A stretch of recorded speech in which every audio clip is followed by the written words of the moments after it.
Well, President Biden says there's no time to go to the border as 60,000 more migrants are reportedly gathering in Mexico, where they will soon attempt to enter the U.S. But where do they go when they get here? The New York Post reporting earlier this week that the Biden administration is flying thousands of unaccompanied children all over the country.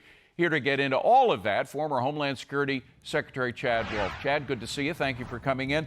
I'm just wondering if we're about to see a replay of what happened in Del Rio, Texas, with all those Haitian immigrants a month ago. Well, we certainly could be. But let me just start with the president's comments about how he guesses that he should go to the border. Now is not a time to guess. Now is the time for action and leadership, and the president needs to be focused on the border crisis that we have. He needs to go down there. He needs to see it firsthand. He needs to understand it. But we've got, thousands of other migrants coming to the border because the message from this administration is clear that if you come to the border and you get across the border, you turn yourself into Border Patrol, you would be released into the United States. And that's exactly the wrong message we should be sending.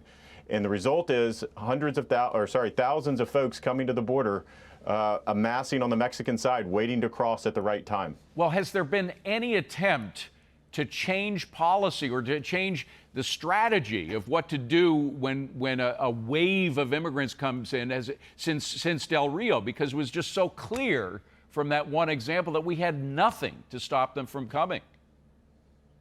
Well, that's really the essential question is, month after month, you have a historic fiscal year, 1.7 million illegal apprehensions. You have the Del Rio case that you mentioned. When are they going to understand that their strategy is failing? It's failing the American people and it's failing the communities along that border. And they should be out talking about new strategies and new approaches to this. And they're not. Instead, they're talking about the same old root causes that's not going to fix the security at the border. Well, and we just saw, forgive me for interrupting, but changing course. We just saw these new figures. They are record-breaking figures. 1.7 million encounters with immigrants in fiscal year 2021. Fiscal year 2021 ends, I believe it's the end of September. So it's the largest number. That 1.7 million is the largest number we've ever had. It ain't working. Well, it's not working. And the 1.7 are just the total apprehensions that Border Patrol comes into contact with. There's another 400,000 what we call gotaways, folks that Border Patrol never comes into contact with because they don't have the personnel and the resources. So the 1.7 is really closer to 2.1 or 2.2 million individuals trying to come into the country illegally. Yeah. They need to change course. They have a playbook that works.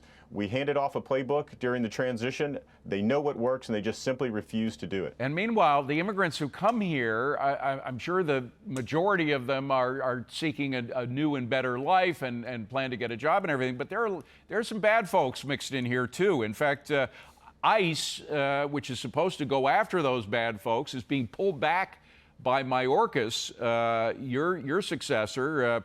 And there's no more workplace raids. They're being sort of handcuffed in what they can do. And as a result, we see some horrible instances. In Philadelphia, had this woman raped on a train, which was actually photographed by some of the people on the train by an illegal immigrant, and many other examples across the country. Well, immigration enforcement is a two-step process, right? It's not only what occurs on the border, but for individuals that come into the interior of the country, we have ICE law enforcement agents that are supposed to enforce the law and remove individuals who are eligible for deportation. And when you have the secretary continue to tell ICE, don't do your job, do not enforce the law, it sends a terrible message. It sends a message not only to the law enforcement officers, but also to the migrants. They are getting the message that if we come across the border, we can stay in the United States, and it's the wrong message. Yeah, no, that's what the grapevine south of the border says, and there's a lot to it. Chad Wolf, thank you so much for being here. Appreciate you coming in on it.